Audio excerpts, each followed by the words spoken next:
বিরতিতে যাওয়ার আগে আমাদের যে লোকসভা কেন্দ্রের দিকে নজর ছিল, অর্থাৎ আপনারা জানেন যে আজ কিন্তু রাজ্যের 8টি লোকসভা কেন্দ্রে ভোট রয়েছে এবং তার পাশাপাশি বর্ধমান দুর্গাপুর যে লোকসভা কেন্দ্র রয়েছে সেখানেও কিন্তু আজ ভোট রয়েছে। এবং সেই যে কেন্দ্র রয়েছে আমরা দেখেছি যে বারংবার কিন্তু সেই কেন্দ্রের প্রার্থী অর্থাৎ বিজেপি প্রার্থী দিলীপ ঘোষ একাধিক মন্তব্য করেছেন। তিনি একেবারে তার নাম ঘোষণার দিন থেকেই তার পরের দিন থেকেই আমরা দেখেছি কখনো মুখ্যমন্ত্রীর বিরুদ্ধে কুমন্তব্য করেছেন, কখনো পুলিশ প্রশাসনকে তিনি হুঁশিয়ারি দিয়েছেন। অবশ্যই সে কারণেই এই যে বর্ধমান দুর্গাপুর লোকসভা কেন্দ্রটি আছে তা কিন্তু প্রথম থেকেই চর্চায় রয়েছে এবং সেই কারণেই বর্ধমান দুর্গাপুর যে লোকসভা কেন্দ্র রয়েছে সেদিকে আমাদের অবশ্যই গুরুত্বপূর্ণভাবে নজর রয়েছে এবং সেখান থেকেই রয়েছেন আমাদের প্রতিনিধি শাশ্বতী রায়। শাশ্বতীর সঙ্গে আমরা কথা বলছিলামই বিরতিতে যাওয়ার আগে। শাশ্বতী, যে প্রশ্নটা আমি তোমার কাছে রেখেছিলাম বিরতিতে যাওয়ার আগে, যে কীর্তি আজাদ তাকে কিন্তু বারবার বহিরাগত এই স্লোগান এই শব্দবন্ধ শুনতে হয়েছিল, সেক্ষেত্রে কীর্তি আজাদ এই বহিরাগত শব্দবন্ধ পেরিয়ে কতটা তার ম্যাজিক দেখাতে পারবে এই কেন্দ্রে, কি মনে হচ্ছে?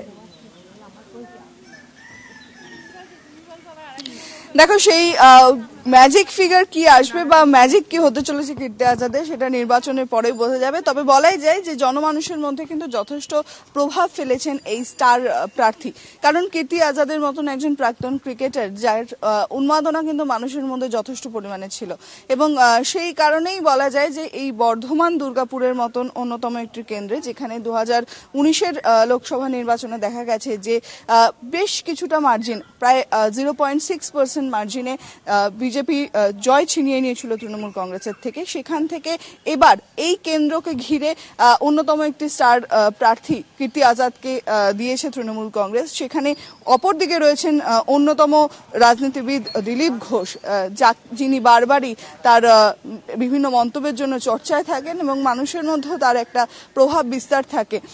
সেই সমস্ত বিষয়টাই কিন্তু নির্বাচন করবেন মানুষজন, কারণ তাদের হাতে গণতান্ত্রিক অধিকার এবং সেই নির্বাচন প্রক্রিয়াতেই সকাল থেকে তারা নেমে পড়েছেন এবং লাইন কিন্তু দীর্ঘ হচ্ছে। যত সময় এগোচ্ছে ভোট গ্রহণের তত লাইন দীর্ঘ হচ্ছে, কারণ এই রোদ বা এই গরমকে উপেক্ষা করে যাতে নিজেদের ভোট গ্রহণ প্রক্রিয়াকে সম্পূর্ণ করা সম্ভব হয় সেই কারণে কিন্তু সকলে উপস্থিত হচ্ছেন সকাল সকাল। এবং মহিলাদের ভিড় আর পাশাপাশি কিন্তু ছেলেদেরও অর্থাৎ পুরুষদের ভিড়ও কিন্তু চোখে পড়ার মতন, কারণ আজকে সোমবার কর্মব্যস্ত দিন এবং সেক্ষেত্রে নিজেদের কর্মস্থলে যাওয়ার আগে নিজেদের গণতান্ত্রিক অধিকারকে প্রয়োগ করতে চাইছেন।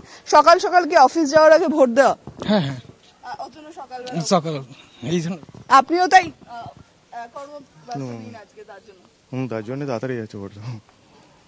যেমনটা বলছিলাম যে কর্মব্যস্ত দিন এবং সেই দিনে নিজেদের ভোট গ্রহণ প্রক্রিয়া বা নিজেদের গণতান্ত্রিক অধিকারকে প্রয়োগ করতে সকলেই কিন্তু সকাল থেকে ভোট গ্রহণ কেন্দ্রের বাইরে ভিড় করছেন এবং শুধুমাত্র এখানে দুটি বুথ রয়েছে, এই যে রেলওয়ে বিদ্যালয় রয়েছে সেই রেলওয়ে বিদ্যালয়ে দুটি বুথ ছাড়াও কিন্তু প্রত্যেকটি বুথেই কিন্তু এই ছবি দেখতে পাওয়া যাচ্ছে এবং বর্ধমান দুর্গাপুর সকাল থেকে নিজেদের যে ভোট প্রক্রিয়া তাতে অংশগ্রহণে প্রস্তুত। প্রায় 18 লক্ষ ভোটার রয়েছে এবং 239টি ভোট গ্রহণ 2039টি ভোট গ্রহণ কেন্দ্র রয়েছে এই পুরো লোকসভা জুড়ে। সেক্ষেত্রে প্রত্যেকটি জায়গায় একই রকম ছবি চোখে পড়ছে। স্বর্ণালী, একদমই অবশ্যই ধন্যবাদ তোমাকে শাশ্বতী আমাদের সঙ্গে এতক্ষণ অবশ্যই কথা বলার জন্য। আমরা জানি যে এই বর্ধমান দুর্গাপুর কেন্দ্রটি কতটা গুরুত্বপূর্ণ, অবশ্যই সেই লোকসভা কেন্দ্রের দিকে আমাদের নজর থাকবে। আপাতত ধন্যবাদ তোমায় শাশ্বতী। আমাদের সঙ্গে ছিলেন আমাদের প্রতিনিধি শাশ্বতী রায় বর্ধমান দুর্গাপুর কেন্দ্র থেকে সরাসরি। অবশ্যই এই যে কেন্দ্রটি রয়েছে সেই কেন্দ্রটি যথেষ্ট গুরুত্বপূর্ণ আজ যে 8টি লোকসভা কেন্দ্র রয়েছে তার মধ্যে।